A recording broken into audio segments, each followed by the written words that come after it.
விநாயகர் ஏன் எலியை வாகனமாக கொண்டுள்ளார் என்று உங்களுக்கு தெரியுமா? ஒரு முறை இந்திரனின் சபையில் மகா ஞானியான வாமதேவரை கிரௌஞ்சகன் என்னும் இசை கலைஞர் அவமதித்து பேசிவிட்டார். இதனால் கோபம் கொண்ட வாமதேவர் அவனுக்கு சாபம் கொடுத்து எலியாக மாற்றிவிட்டார்.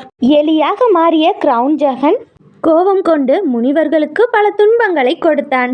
மேலும் பராசரர் முனிவரின் ஆசிரமத்தை பாழாக்கிவிட்டான். பராசரர் முனிவர் விநாயகரிடம் இந்த எலி தொல்லை தாங்க முடியவில்லை என்று விநாயகரிடம் வேண்டினார்.